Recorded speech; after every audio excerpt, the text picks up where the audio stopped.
not re-adjourn, reconvene. So I'm assuming we've still got Pamela there, have we, out in the ether? And Tipper, maybe? Yes, I'm still here, Mr. Chair. Cool. Okay, so page 126 is our river and catchment planning and management update. So, Yeah, thank you, Mr. Chairman. So this is moving on from the biosecurity biodiversity activity into river and catchment management. So we have our first paper, which summarises the overall activity and work program against our plan for this year, before we move into a paper that focuses on our billion trees deliverables. So Grant Blackie, our manager, Waikato West Coast Catchments, will join us to present this paper. We do have also Emily O'Donnell, who's our manager, Hauraki Coromandel Catchments. However, she's an apology today, unfortunately. So we'll do our best to answer any queries about that part of the world. But we do also hopefully have several of our zone managers online, if there are any particular areas, zone specific questions that come up. So I'll pass over to Grant.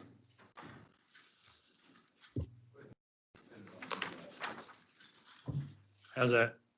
Yeah, afternoon, members of the committee. Yeah, just a bit of a summary this time around. I mean, the year to date, or the recent year to date, has been characterised by impacts, COVID impacts, impacts on staff being able to get out to sites due to restrictions, impacts on contractors, and then more recently through infections, excuse me, and isolations, impacting on work. The other couple of things which are sort of top of mind for us at the moment is the prolonged dry spell. So it's looking like it's going to continue. That's going to probably delay what we would like to, an early start to planting. We've got a lot of planting to do. And if it carries on being dry, those jobs will slip out of this year and perhaps into the start of next year. So there's a lot of balls in the air at the moment. Some landowners have pulled out of jobs due to finances or due to not being able to get fencing materials. So that's also been a bit of an issue. But we'll take the report as read. We do have some zone managers online, some aren't available today, but happy to take the report as read and answer any questions. And then we do have some slides to do with storm damage down the Waipa West Coast from February, and another paper about the 1 Billion Trees project following. okay, so you want to take some questions now, and then you'll do the slides after. Yeah. Okay. Well, yeah. There's only a few slides on the storm damage, and then the 1 Billion Trees paper is a separate paper. Yeah. Okay then. Everyone's pretty happy. I know. Yeah. Oh, Kathy, sorry. One question. So Stu's moving it, and I'll second it. I've got a quick question too, but Kathy. Yeah, so just page 135, and that is just the number 62, where it's talking about the Lake Taupo foreshore erosion protection project. So this issue with the foreshore wastewater pipeline and sort of it's being held up just while we're doing iwi consultation, etc. Can I just ask a question about this in terms of, I'm assuming it's not critical at the moment, but if it was critical, if the sewerage system, if it was getting to the point where you thought there was high risk that the sewerage system was actually going to be breached because this work couldn't be done, I'm assuming we could do it regardless of whether we had permission. Can someone just confirm for me what the system, the process of consultation and urgency, etc. is? Okay. Thanks. Well, for a start, it's a Taupo District Council project and a Taupo District Council process. So it's the District Council who are engaging with iwi and the local hapu. So it's their project, and as you know, we part fund the work at 45% in terms of lakeshore erosion on District Council owned land. So that's the starting point. We know about it, and we have regular contact with the District Council team over a bunch of issues, including this one. Your second question was around what I think it was more like what could the district council do if it was critical. They are able to access the emergency provisions under section 330 of the Act to undertake work in certain circumstances, and there has to be a pretty significant risk, actual or potential risk, or an ongoing risk to the environment or to people, their health and safety, or whatever it might be. So they do have that option, but that I don't think anyone's getting near considering that. I don't think the risks are anywhere near that point. Okay, just wanted to check that because it's Yep. been going on for a long time. Mm. Well, a long time since I've been there, more Yep. than, more I than should- 2 terms, I think now. I should add the second part of that question is really a question for Brent Sinclair and the RUD staff. I used to work in that area, but that's my understanding of how it would work. Yeah, because I just thought from the perspective that there is if there is an environmental issue there, presumably it is more of our concern that we would get more involved. I do understand this is a joint project with Taupo District Council, but I would have thought if there was a high environmental risk, we'd be getting in there and saying this needs to be made a priority. We need to actually get this done. Yeah, and that's something I can follow up with resource use staff. So, yeah, Yeah, I would just like to know, sure. simply because it has gone on for so long and we don't seem to have made any progress on it. Okay. Thank you. Cheers. Mac? The several 18 Coromandel zone. Can you Grant, tell us what some of the issues might be at Manaia they've had to deal with, please? Probably not, no. I'll pass over to Greg on that one. Did the recent fatality there have an issue? Yeah, so this is with the Manaia Shovel Ready project. And so there are a couple of issues that the team have been working through. One is around getting landowner buy-in into signing up to protection agreements, because obviously our catchment new work involves the protection of that work. So the team are working with landowners on that. Another issue, obviously, we had reported to you previously around the threat to staff, which did affect that particular project. And the team are continuing to work through, so the work is on hold there at the moment while we work with the community on that moving forward. I think the fatality referred to, which was recently that didn't play a part, but I guess it's part of that broader sort of community challenge for us. And the other part was just around, so a big part of that project has been delivered by contractors and just navigating some of the recent COVID challenges around contractor availability with that project. So there's a full update that will be provided to the key project reference group on that particular one. On the Say that Manaia. last bit again. There'll be an update provided to the key project reference group along with all our other shovel ready projects on the Manaia project. And I guess through you, Chair, if we wanted to go and have a look at that project, that would be difficult. I wouldn't say difficult immediately. I can certainly make some inquiries if that's desired. Just I'd go up and down that road Yeah. reasonably frequently. If it's handy, I wouldn't mind going and having a look. So I can pass that inquiry on to the manager. Grant, item 20, consultants that we've engaged for our harbour management plan. Do you know what that's costing? No. Okay. And through you, Mr. Chair, that I don't have those costs to hand, but they are utilising existing labour budgets that we have, so we have a vacancy in that particular office.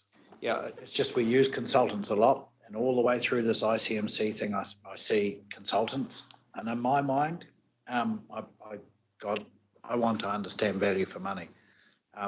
So, I signalled to the chief executive at the certain meeting that going forward, increasingly, I think it's important for us to be commenting on value for money. So I want to know how much we're paying. And if I may make a general comment, you're certainly right that we are using a few consultants at the moment because particularly around our shovel ready program, it is accelerating work. So we've got the additional funding to really increase that capacity in the short term to deliver the work over the next 3 or 4 years. Thank you. Item 54. Can we see that students report? in the upper Waikato zone. That sounds quite interesting. It's the second time during this meeting today we've referred to the Matauranga, so it'd be really nice to read that report. I'm assuming that a report was commissioned. Right. Just leave it on when you get it.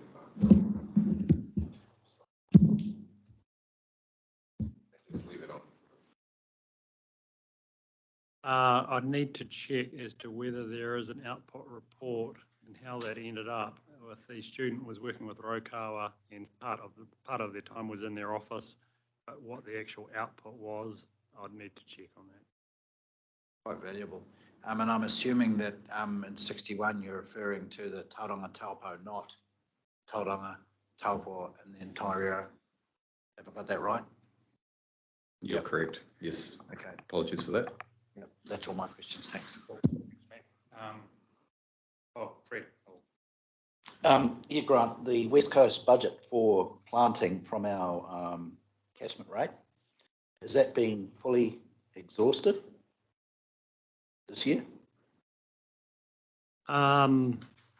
This year is a slight reduction in the forecast expenditure towards the end of the year. I could ask Kerry to, if Kerry's online, to expand on that, if you like. Yes, kia ora koutou, everybody. So just through the chair, there has been a slight forecast down, and that has purely been on the basis of the inability to secure fencing contractors to build the fences in time for planting. So some of the works that were planned have been deferred to next financial year once fences are available. So the money was allocated, but just there has been a real demand for fencing contractors, and that has delayed the implementation of some projects.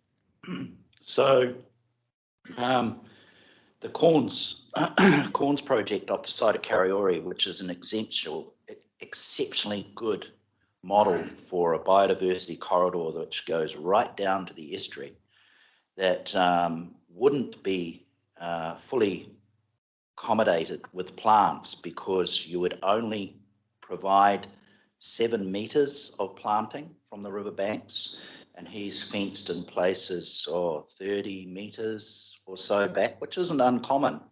A lot of farmers have done that because, you know, if you want to use your carbon credits or to obtain carbon credits, you need a minimum of 20 meters, as you're aware. I'm not trying to teach you to suck eggs, but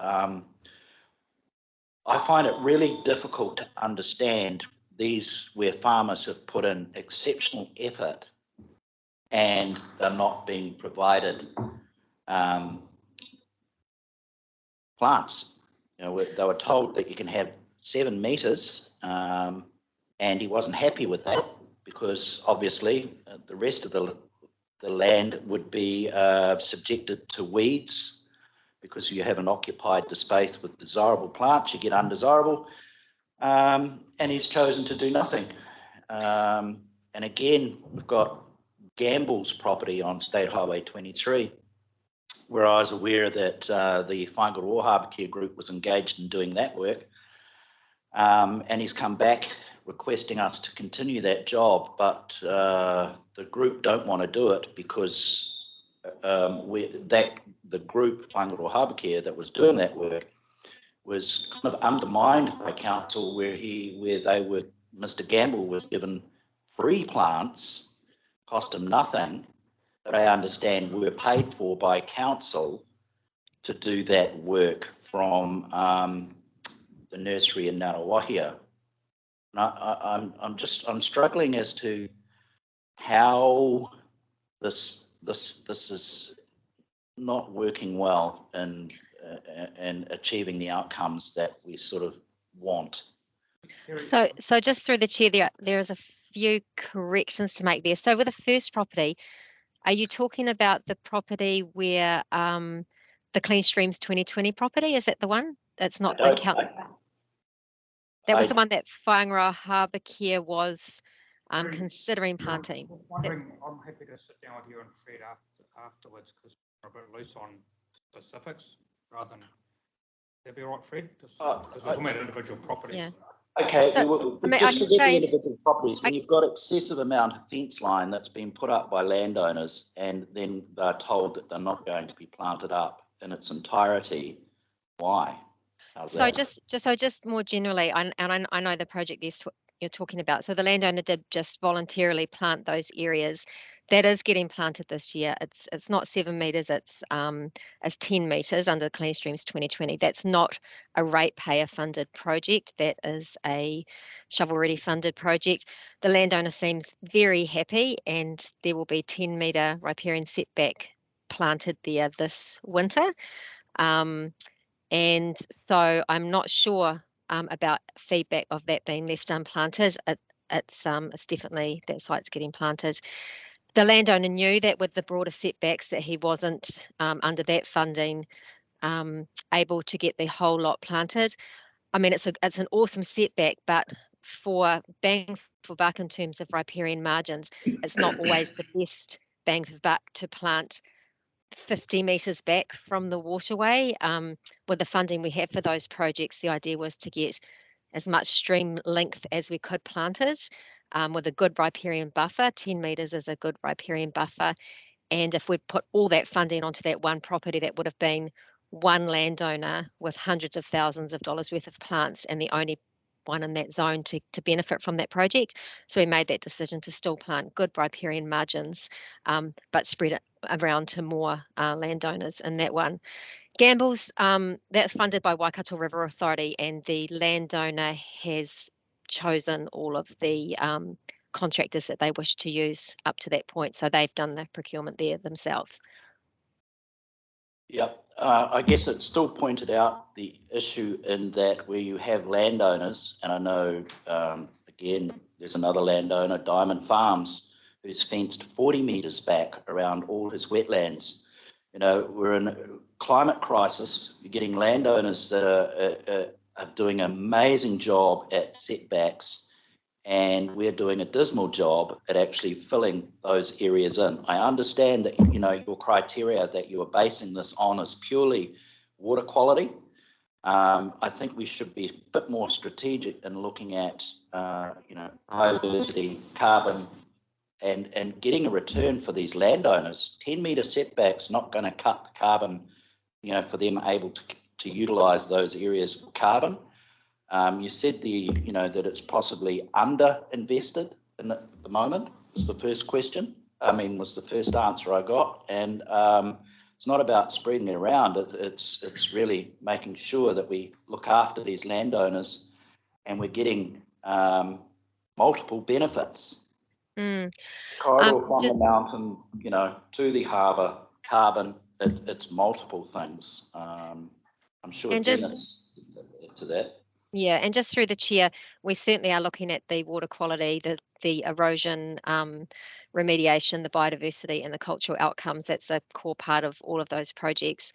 And it's just finding that balance. If a landowner, as you know, fences back really wide margins, there's multiple hectares of land, it's expensive to plant and it's not necessarily the best gains to put all of our planting funding onto one property.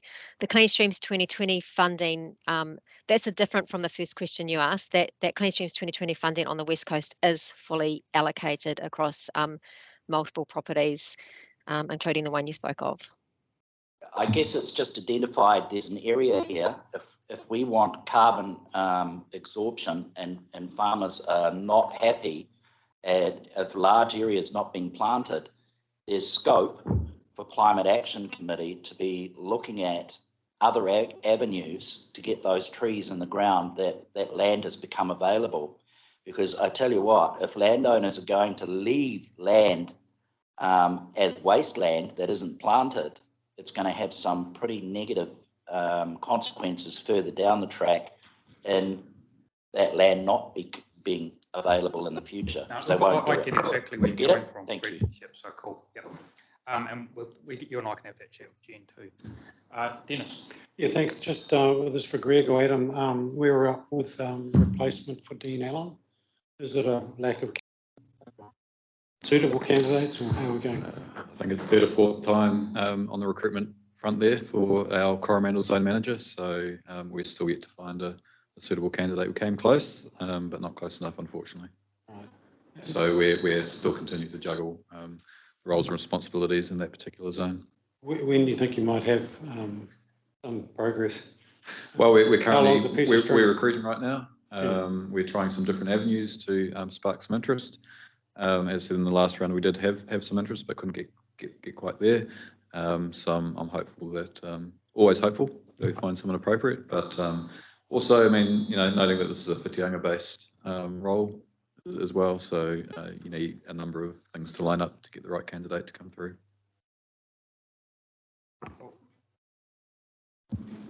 Oh, Kathy? Can I just ask a quick question quick, yeah. based on that?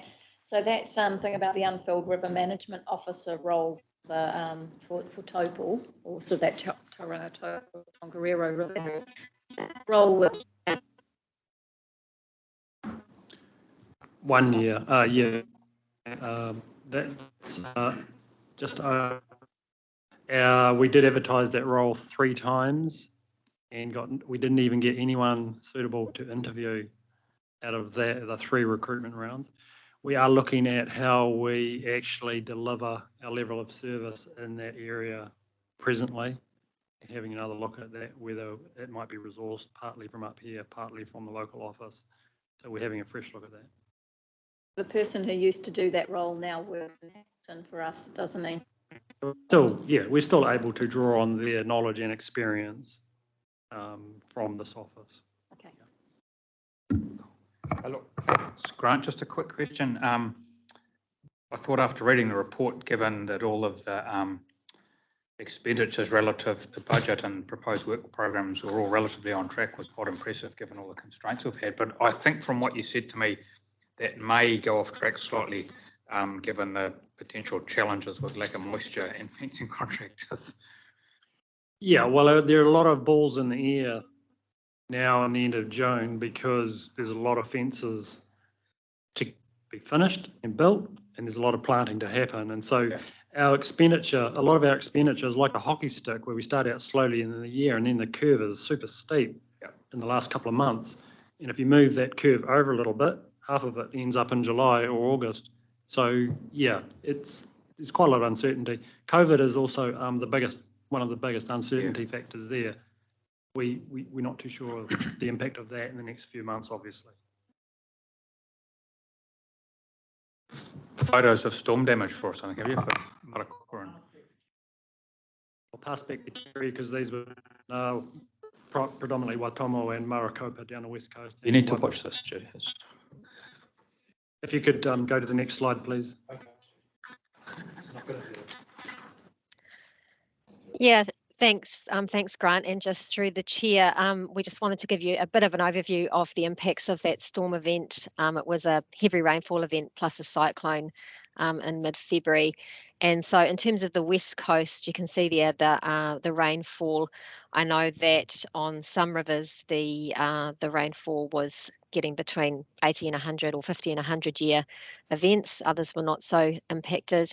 That photo there is taken between Marakopa and Kiritihere, showing some of the landslips that staff have been responding to, some of them blocking waterways, also trees blocking waterways. Pure wasn't quite as badly impacted, but there have been some riverbank erosion and obstruction block channels which the team were responding to. The next slide, please. In terms of the Waipa, there was a heavy rainfall at Te Kuiti, and those of you that are familiar have been in that area over that time, you would have noted that the highway and the airfield and some of the lower lying streets were flooded at that point. There's been a big call on staff in this area. We've responded to about 32 inquiries to attend sites around riverbank erosion and obstructions, predominantly in those streams listed there. And that has had an impact on delivery of our business as usual. So you will have noted in the report that we will be underspent in delivery of Waipa Catchment Plan project by a couple of $100,000. That is pretty much directly related to the fact that at this time of the year when our river team would have been delivering our Waipa catchment plan projects, the response had to change to storm response. And so depending on the river, some of that will just come from operating reserve, that response. Some will come from the Waipa Zone Disaster Recovery Reserve, depending on the size of the event. So yeah, it was a big event, and that was another reason, aside from fencing and COVID, that Waipa will be a little bit unexpectedly underspent this year. Cool, thanks, Kerry. And I think, Mr. Chairman, we had a couple of photos from the Waiho Piako zone. I see we've got Jodie online. That she wanted to talk to. Good. Just on that zone, if you don't mind, your event, but I've got photos, you know, it was only a couple of years that we experienced that same thing. It was called a weather bomb, it's described as then, and it was really bad. So again, emphasising these things are going to happen, and we need to be budgeting for these. We have reserves budgets, and the other thing, I did have a look at the Waipa area, and I was again proving that we're using these exotic trees, and the big willows were the trees that came down. And for most of our work that we're doing, actually, you know, protect riverbank damage, was in fact a lot of it as a result of the work that we've done. So I think, again, we need to be looking at how we're managing or what plants are appropriate around these riparian areas, because, man, when they came down, taking these huge chunks of bank with them, as well as eroding out the sides of the banks, we've created a hang of a lot of work for ourselves as a result of putting those things in the first place. Would you agree with that? Just if, yeah, I could respond to that. Well, we don't plant poplars next to rivers for a start. A lot of the issues with trees tipping in are historical issues, are not trees that the council planted. Well, one particular area that springs to mind is between upstream of Otorohanga on the Mangapu. There's a massive amount of ageing poplars there, for example. But poplars next to rivers for riverbank protection. In that photo, actually, it does show, looks like in that particular photo. But Fred's, or Councillor Litchwark's wider point that we do a lot of planting, and in the future we are growing a large maintenance project is fair enough, and that is something that needs to be looked at for sure. Cheers, Grant. So, is that us, is it, for this one? Cool. Oh, yeah. A couple more slides from Jodie, I think. Oh, of course, Waiho. Yeah, we can't forget about the Waiho. Next, that's it. Kia ora koutou, councillors. I'll keep it short and sweet. I've popped these in just in case we had time.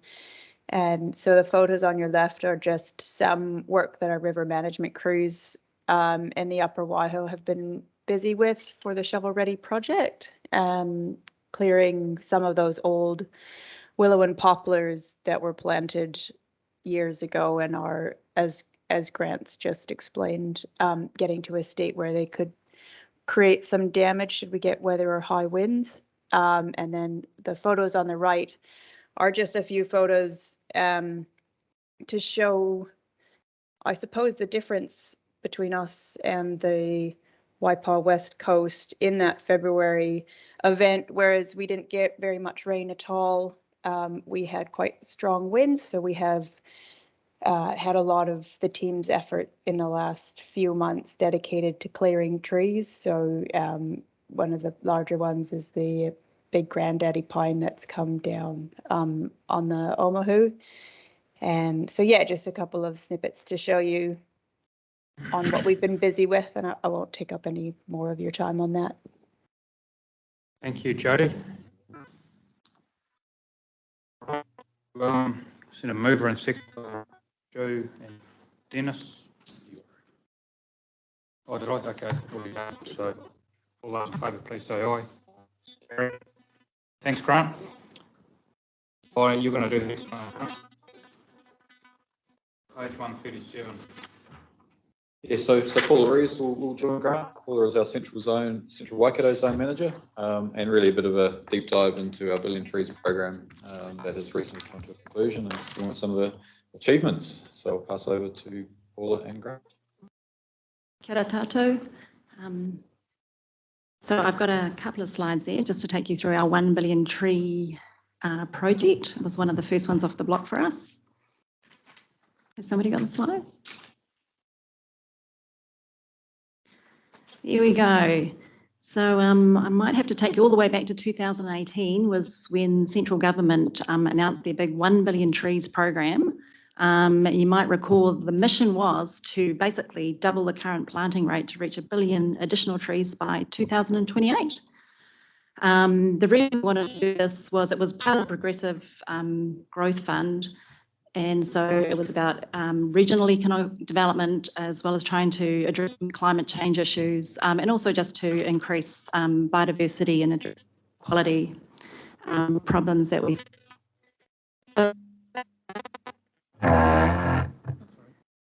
So they announced this 1 billion trees fund, and you can see it's a substantial amount of funding for the country for that. And that was basically given out in two ways, either as direct grants to landowners, so which is quite unusual. The landowners go straight to Ministry for Primary Industries and apply for the funding, or it was done as a partnership grant. So Regional Council has 3 partnership grants. 2 are under the Shovel Ready project, and 1 is the one that I'm going to talk about, which was the first one that we applied for, which is really about riparian restoration, sort of targeting that type of mitigation. I thought you might be interested in actually how they're going. So I've just popped in that graphic there, which shows you that after 3 years, they're planted 350,000 plants, so pretty good going. They're pretty much on track if you look at that. Probably the other thing to note is that the fund is now completely allocated, so it's now closed. 350 million, did I say 350,000? Yeah, sorry about that. Yeah. All right, next slide, please. So our program, it began in January 2020 and will finish this year. So it's basically only 2 planting seasons, and there was quite a short lead up to the first one, with the planting season being in sort of May, June of 2020. The purpose was to extend riparian planting sites, and you can see from some of the pictures there sort of the nature of the types of planting that occurred. It was a very simple funding model. So 1 billion trees were basically putting in $4,000 per hectare for plants and planting labour. So everything else that was associated with the program had to be funded either by the landowner, or we contributed to that. So fencing, site maintenance, prep to do that was it was not funded through this project. The funding, any of the zones could tap into this funding, and we had 2 targets there, 176 hectares planted and 528,000 plants. Quite a lot of plants, and that equated to about 700,000, that 176 times the $4,000 per hectare. Next slide, please. Hopefully you can read that. So it's also in the item. So what we delivered with that funding, you can see there that almost all of the zones had projects from this funding. Probably the biggest one user of the fund was the Waipa zone there, with 13 projects and 147,000 plants planted. I thought you might also be interested just to sort of see the sort of scale of the project. So that figure there on the right, you can see that about just over 17 sites had less than 5,000 plants. So it was a lot of little projects scattered through the zones. And then there were a couple of quite large ones, quite often in those bigger zones, the Waipa and the West Coast, where we had over 35,000 plants sometimes planted, but just a few of those. That's it. Thanks, Paula. And is the obligation to report back to the government on, survivability of plants, that land sits with us, does it? And any outputs to date on that yet?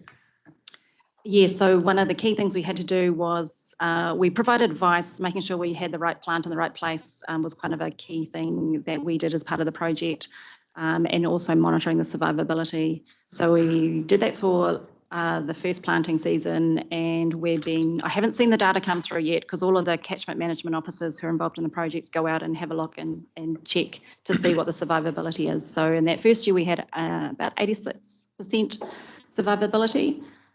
Which is, pretty typical, I think. Yeah. No, thank you. Kathy. Yeah, just a quick question.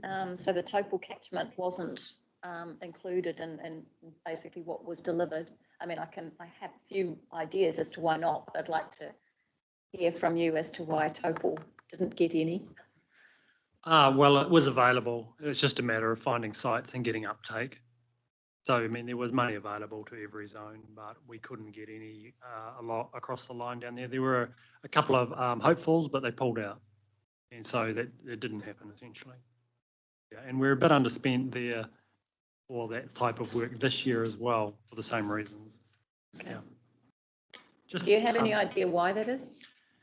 Is it that there's been a lot in the past? I know that as part of the Lake Topol Protection Project, there's probably been a lot of plantings. Yep. Do you think there simply aren't enough, not enough uptake because there's already been a lot of uptake, or not sure? A couple of different reasons. One is what you've alluded to, in that the retirement of riparian areas and planting down there is quite comprehensive and way higher density than any other catchment in the Waikato region. So a lot of it has been done around Lake Topol, and some of those plantings and fences are getting to the mature end of the scale now. And so it's, all the easy hanging fruit, if you like, has been done, and it's getting harder and harder to find bits or to convince landowners to go the extra mile, but they will come around. They'll come around. I'd just like to say couple of last things. Just to thank Paula for coordinating a cross-regional project for a start, because it's outside of her normal job. So thanks to Paula. And the other thing is we don't normally get to comment against targets. This has come up in previous meetings. We set out across catchment and river management to spend money and do things. But when we get to the ends of these particular projects, and Clean Streams will be the same, we can report against the targets of the particular project. So you'll see more reporting like this with shovel-ready projects, the Clean Streams project. We will be able to report against particular targets. So that is a bit of a difference from 2-3 years ago. Yep, cool. Yeah, thank you. Thanks, Grant. Fred. I'm amazed to see the uptake with such a small investment. $4,000 per hectare really doesn't add to much when it comes to contribution to landowners. Going at $4 per stem in the ground per hectare, where I know that to do a sustainable per hectare is around 6,000 stems. So 1,000 stems, wow. But obviously you are planting at higher densities than that, otherwise they will collapse. So the question is, what is the densities per hectare? And the other was, it is all native. Yes, that was when we applied for it, that was one of the things we really wanted to do, was just to do native planting in this one. We initially, it was about 3,500 stems per hectare. And that actually was one of the reasons we didn't get very good uptake to begin with, because it is a huge expense at that type of density. And so we went back to MPI and they allowed us to drop it a little bit, because it's riparian planting, so it needs to be at a reasonable, a good spacing, a nice, fairly close spacing.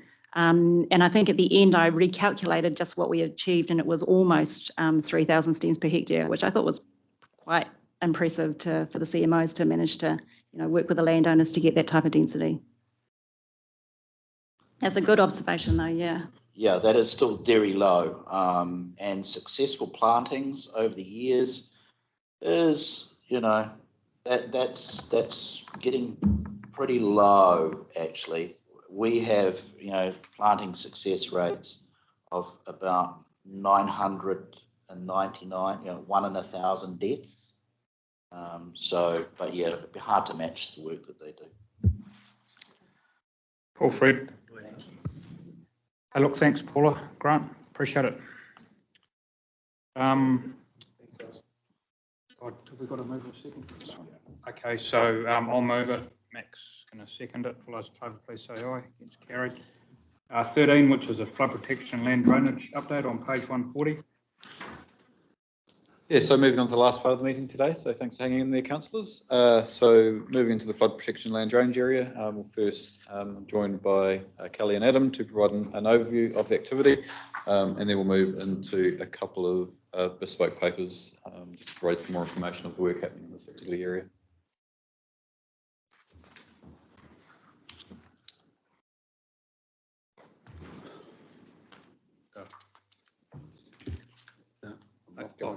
Sorry, I got a question, Stu. Oh, yeah, no, just once they've done there. Oh, yeah. Cool. Scott, thank you again, councillors. As normal, this is a summary of the flood protection and land drainage activities. And we have tried to streamline the report this time. Previous feedback has been that there's been a lot of detail in there and hasn't really been clear on what the message is. So we've tried to do that this time.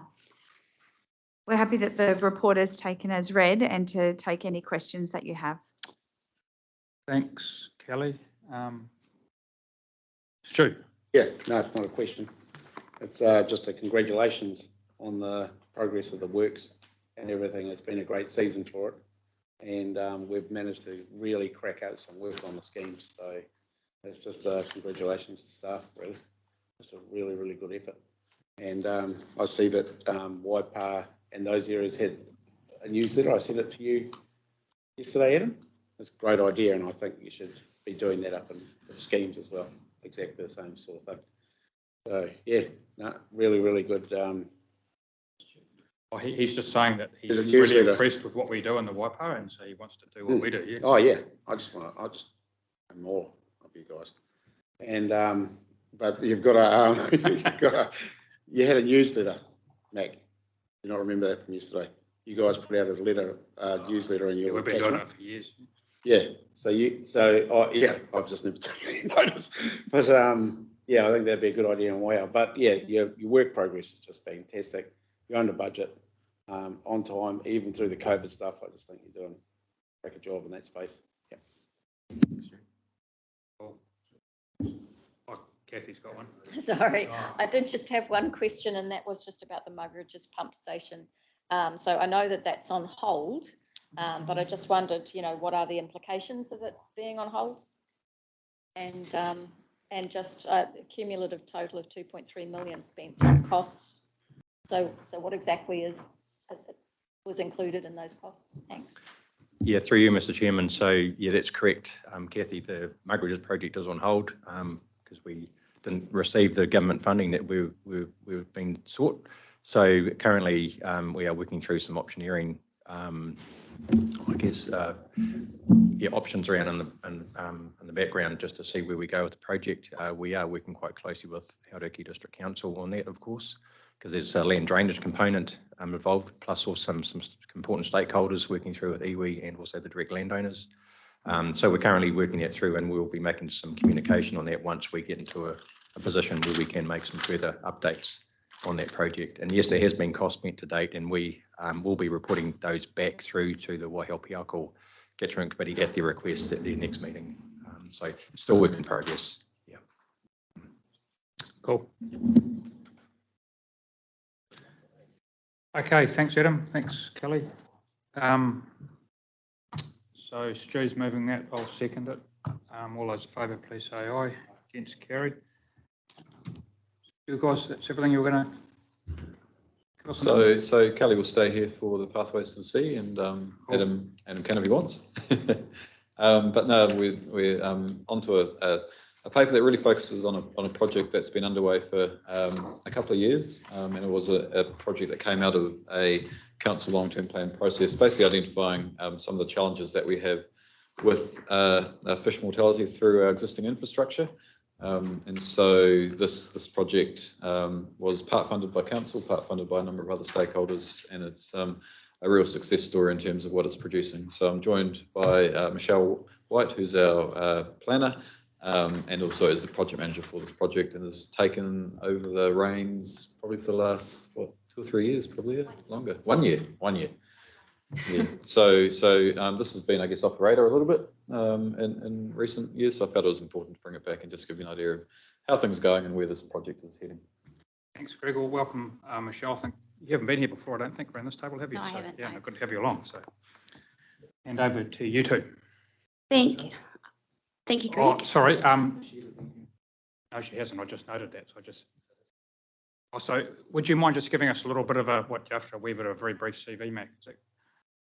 Tell us about yourself. Yeah. Okay, sure. Thank you, Greg. Good afternoon, Mr. Chairman and councillors. So my name is Michelle White, who have started at the council about a year ago. So I'm a senior environmental planner in the environmental compliance team within ICM. I have a science and planning background. So prior to coming to WRC, I was at Hamilton City Council in a planning role.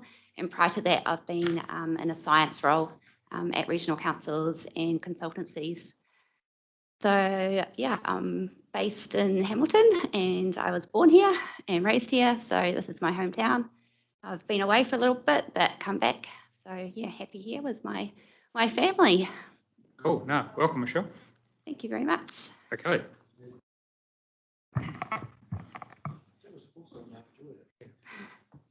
So Michelle has a presentation, if we can go to the first slide. Thanks, Dave. Yes, thank you. Yeah, I do have a presentation. I provided quite a comprehensive report in the agenda. So just wanted to take you through the program with a few slides, just a short presentation with some images to demonstrate the work streams. So this slide here just gives a bit of background and the progress that we've made so far. So Pathways to the Sea was initiated in 2019 with a mission statement to provide native fish with a safe passage to the sea for spawning. So the focus of the project is on downstream passage and on tuna. So we started in 2019 and we have had quite a few delays with COVID-19, also with stakeholder priorities, weather as well. We've had a couple of dry seasons, so that's impacted our program. And also just the complexities of developing new innovations as well. That does take time. So even though of those delays, we've made quite a bit of progress. 7 milestones have been completed, 7 are in progress, and 2 have yet to be started, but will be this year. And we've produced 19 technical reports, which I think is pretty impressive for what we've done so far. Next slide, please. So Pathways to the Sea program is made up of 6 work streams. So the first work stream is legislation review. The slide here shows the key legislation relevant to fish passage. We did a review of this legislation, and the review highlighted increased requirements for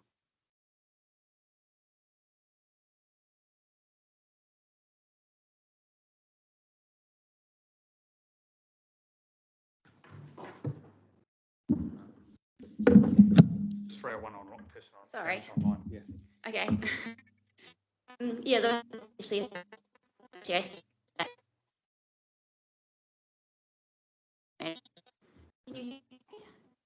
Weird, found this one, but if just need to another, get. yeah, So I just talk louder. do your best and give it as close as you can. Yeah, okay. So the NPS for freshwater management in particular provides clear direction to councils to maintain or improve fish passage. So our Pathways to the Sea program, that is a really good step in the right direction to align with this legislation. Next slide, please. So this one here is workstream 2, which is stakeholder engagement and communication. We have been working closely with our iwi partners. So the image in the top left-hand corner can show you an image taken at Steiner's Pump Station, where we were doing a fish survey with Waikato Tainui College. The image in the bottom left-hand corner is a Waikato Tainui College intern receiving a certificate for completing his micro-credentials. So that was in Trap and Transfer project. The image in the middle is showing us having a hui with Waikato Tainui to identify cultural values for the lower Waikato. And then the images on the right just show how we communicate updates on the program. So we have a brochure which we send out to stakeholders just to give them an overview of the program, and then we have newsletters as well. So we publish a newsletter twice a year and send that out to our stakeholders and funding partners, and that just provides an update on the projects within the program. Next slide, please. So workstream 3 is research and development new pumps. So this involves 2 new pumps, one being the modified McEwen's pump. The second one is the Archimedes screw pump. So this slide here shows you some of the process to develop the modified McEwen's pump. So right on the left-hand side, this is the little model here, picture. And then the next image shows a small scale version of the impeller. The grey picture in the middle is the cast of the full scale impeller. And then the gold looking one is the impeller when it's been extracted from the mould. And then the far right picture is that impeller getting machined to get all smoothed off. So it's quite a lengthy process. So most of the components of this pump have been manufactured, but we're still waiting for the final pieces to be manufactured. Then it will be assembled and then tested at Auckland University, and then we hope to install it at Huntley Golf Course Pump Station in winter this year. So then we will be testing how fish-friendly it is in the next migration season next year. It's so exciting. Yeah, it's really cool. And this project here, Waikato Tainui College is a funding partner to this, working very closely with the college on this. Next slide, please. So this one is the Archimedes pump. This is the pump in place at the station near Aka Aka. So this was just before it was installed. These pumps here are from the Netherlands and have been shown to be 100% fish friendly in Europe with European fish species. So we're yet to test it here in New Zealand with our own native fish species. So as part of Pathways to the Sea, we will be doing this during the next migration season during the March to May window next year. So we'll be testing to see how successfully it passes our native fish species. Next slide, please. So this is workstream 4. It's research and development, new innovations. And we've been doing a lot of research as part of this workstream, and this is where many of our 19 technical reports have come from this workstream. So these pictures here just give you an idea of what kind of research and what kind of work we've been doing out in the field. The top left photo is a photo of the team tagging fish with transponders, or tagging tuna with transponders. So we've tagged about 300 tuna in the Steiner's catchment. So then we can monitor their behaviour around the pump station and the floodgate, and also an electrical barrier. So the image in the bottom left-hand corner is showing the movements of those tagged tuna. And you can see the movements between the pump and going through the as well. Images in the right are showing our at and as pumps. So when pumps that in these nets, then we can Oh, I can't get it. Yes, when we kept the tuna fish and able to assess if there any injury, mortality, and then take the measurement. And the showing green tuna and also being eDNA as well. So we've been using this quite a lot throughout the program. Next, yes. So this is the final phases of the program. So work streams 5 and 6. We're just in the process of initiating these more work through this year.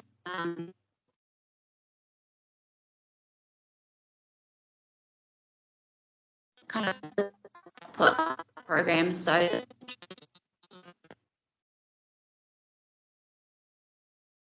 document and the strategy will provide some recommendations on what we do as a council moving forward with our infrastructure, our pump station assets.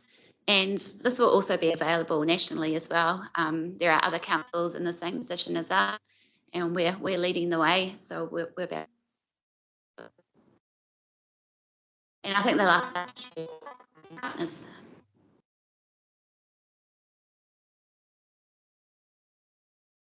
Thank you.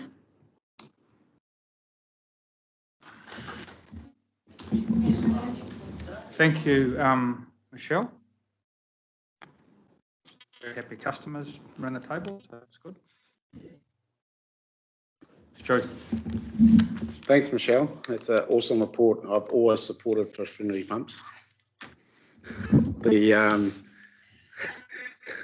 was an awesome report. And one thing I was thinking, I actually do support them now. It's taken me a while to shift, but I was pretty anti them at the start. I realised they were as expensive as we thought they were going to be. Rumours have been no-brainer to have them. I asked the other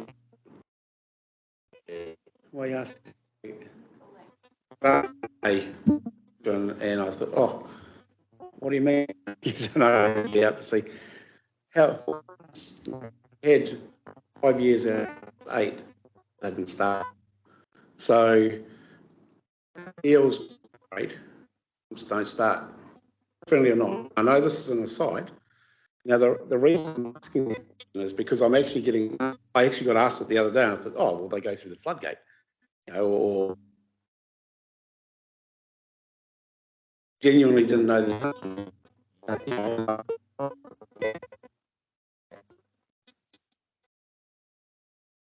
If you wonder how eels move without a pump, that's how they do it.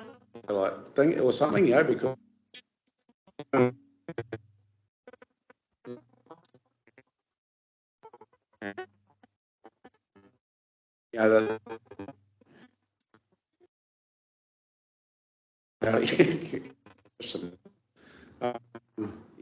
if we could put it in our speak, I think it would be kind of cool. But I'm not trying to make it fun.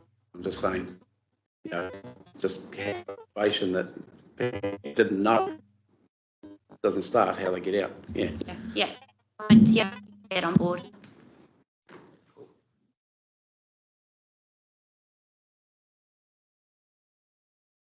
Yeah. Constitutionally, doing eDNA sampling in the Dennis, try and hold your mic. Yeah, in the Karaka stream near Thames, and it's basically as part of the flood. Okay. And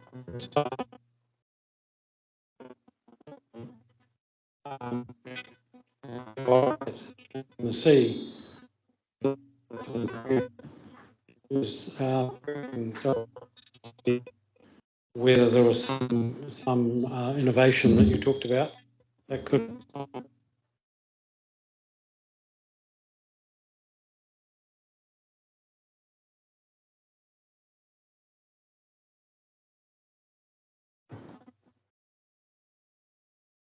Yeah, that's not for see the downstream pass at this. All right. And movement through stations. Isn't that important? I'm just struggling to get me. Yeah, the focus is on is when the pumps are running. That's when you get the highest mortality during the migration season. So, yeah, so that's But if the fish can't migrate upstream, doesn't that affect their rates and so on? It makes sense to me. yeah, and we've been looking at the upstream through the tagging we've been doing. So we have been looking at the behaviour of tuna around pump stations and floodgates. So we've been looking at their behaviour around there. But just for this project, it's just been focusing on the downstream migration. Certainly, it's not downplaying the importance of that particular one. And the Mangawhero pump station was made there to include a flood in that particular structure, which does upstream and downstream flushing that system. That floodgate wasn't there before the Archimedes screw was installed. That's what I was saying, Dennis.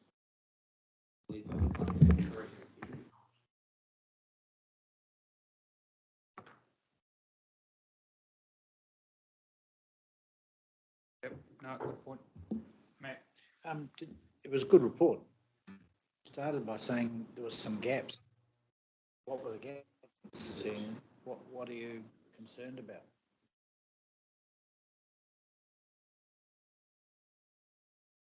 So Councillor McPherson, do you mean talking about strategy? Yeah. And then at the moment it does have gaps because we haven't finished during the course of the next year and a half. Oh, I see. Work thing.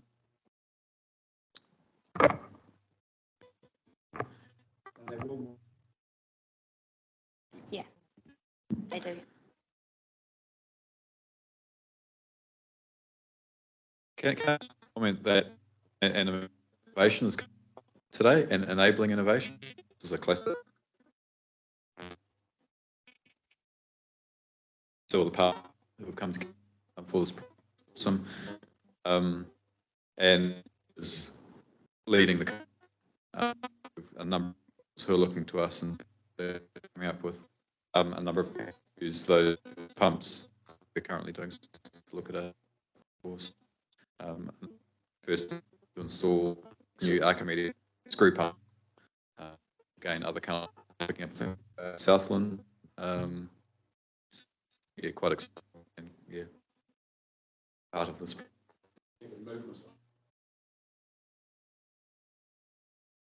It's not working at all for me.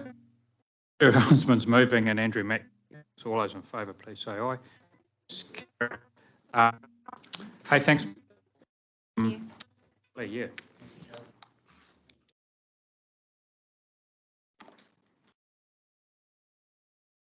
So our second to last items on the scheme performance reviews and updates. So. Yes, so welcome Rick Lifting back to the table, our regional resilience, and it's important with some information about the to make sure that's expected from our community, particularly when the environment, both in terms of,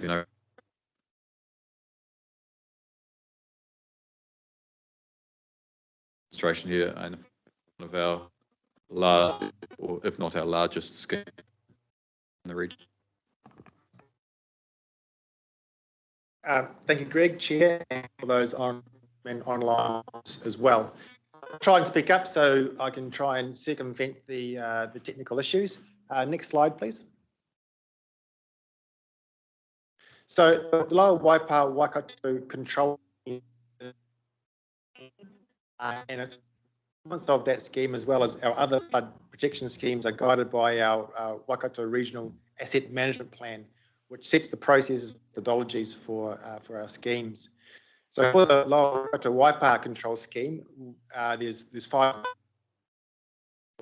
on your screen, and we review those every 10 years, around every 10 years, and you can see the ones that we've already done. First 2 there I'm talking to you about today and is in the report. We are currently just starting the the Lake Waikato Whangamarino schemes at the moment, and we are also looking at the Otrahonga this year, and then is Mangatawhiri. Now that's for our flood. There isn't a regular review, i.e. every periodic review of 10 years, but they're taken as required to ensure that they still those assets still provide reliable service delivery. And the Motu Karaka is one of those schemes, which again I'll be talking to you about today. Next slide, please. So, brief overview around the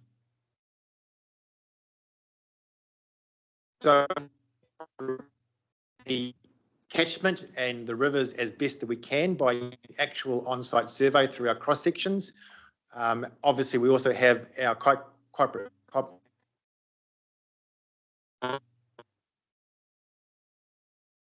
allow and then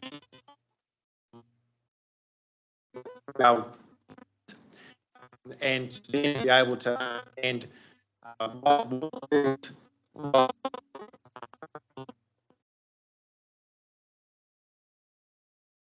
survey stress levels, and by those then crest level to that survey, we can review the performance of those.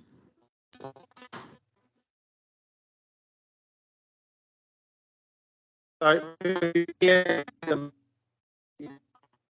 Waikato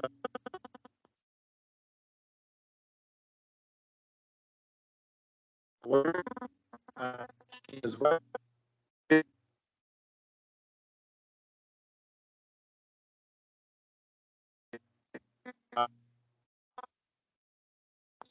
Next slide.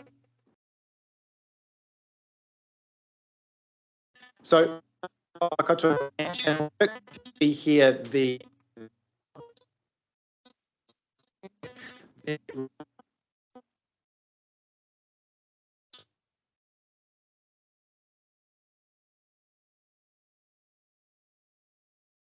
design crest level.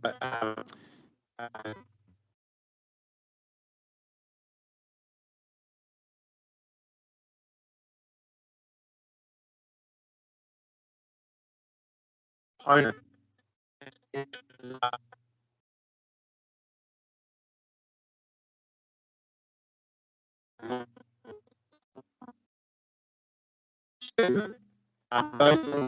At or very close to that design crest. 4.5 is below the design flood level.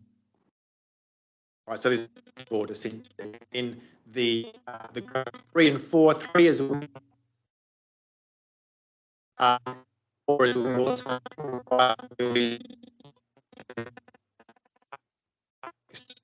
maintain the design level of service.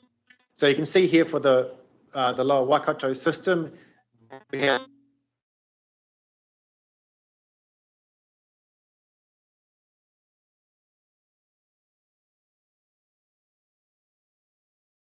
not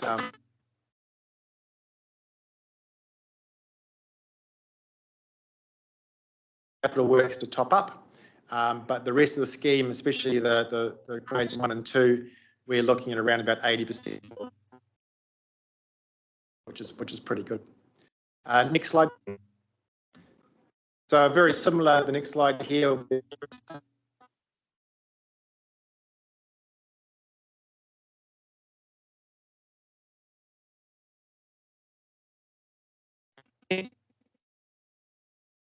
For the the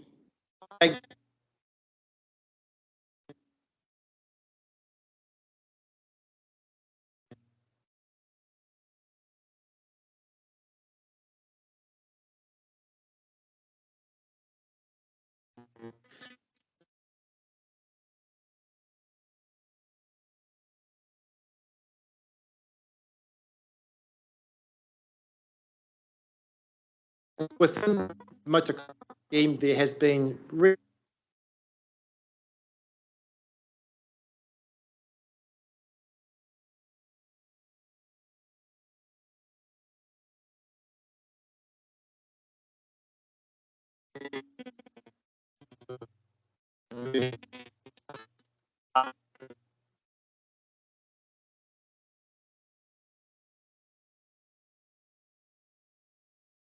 around how will bring up level of service and just landowners for process is still ongoing with the landowners.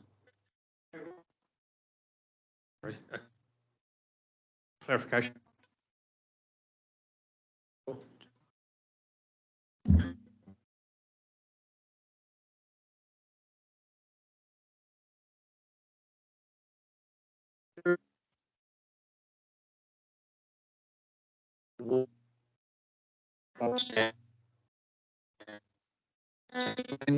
So what you just said. Sure. So within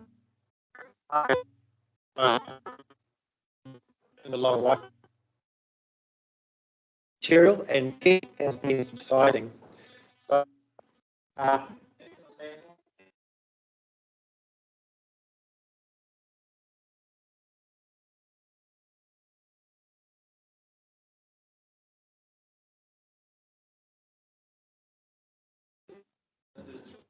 standing water from the ground surface. So if the ground surface had lowered, then greater amount of water. So with the current configurations, where levels were set some decades ago, we're now able to maintain that side level because we can't move remaining because the land has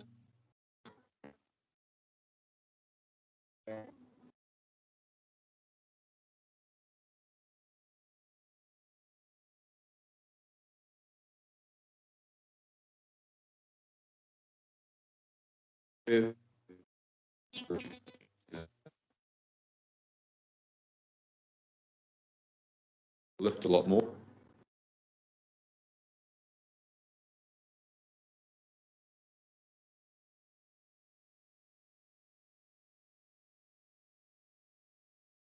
the pumps.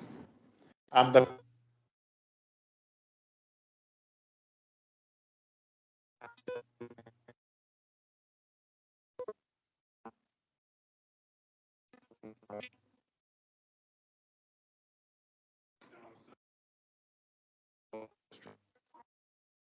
Cheap exercise. No. No. Okay. Okay.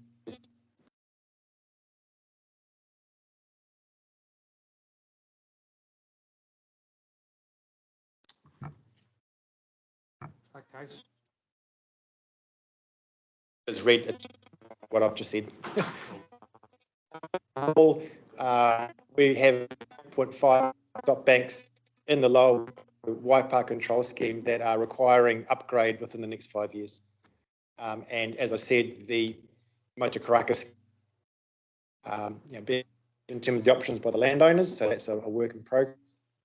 One last thing is that we spend quite considerable resources in the hydraulic models that we use. And so we are using a new living model approach that we can utilize that model for other uses as well. So it's not just performance assessments. And I'd love to come back to be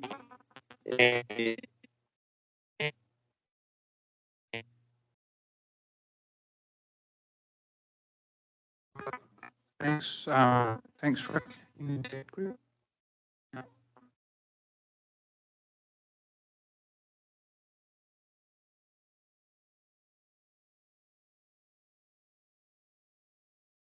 Two of us, because Fred's not part of it.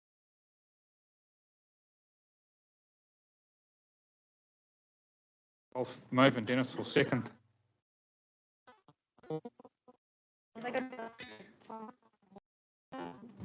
All those say aye.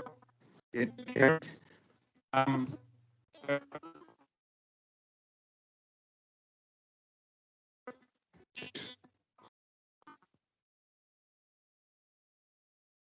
you.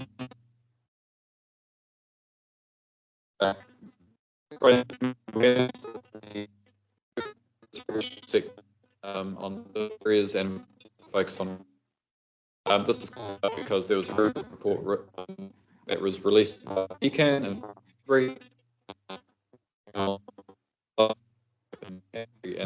just over the last few months to put a case forward, noting that around this table there's affordability going forward and the climate change that lies ahead. Twofold. One, to give you a general idea of what's happening in the River Managers Special Interest Group, and I've included links in the paper that show you some of the initiatives that we're doing. The idea is that all councils can come together and do things once, as opposed to 16 councils at times. The second purpose was to provide you with the paper, which covers the case for co-investment, and this remains one of the priorities for the river managers. Currently, we're looking at reviewing some of the numbers that go into the business case and this particular topic. Greg, any questions? No. And how are we going to get government funding? That's the $1 million question. We did have some engagement from the Department of Internal Affairs initially, probably 2 or 3 years ago, by them for other, in favour of other priorities. So I guess the likelihood of success is all to how we process and get information where it takes the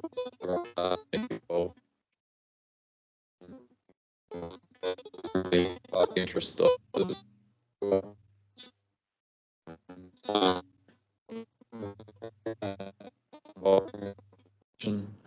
and a growing well, get some of that additional support. That there's also quite a significant amount of nationally significant infrastructure that receives benefit from our flood protection scheme, so there is that case as well. Like the main trunk, State Highway 1, power lines, all sorts.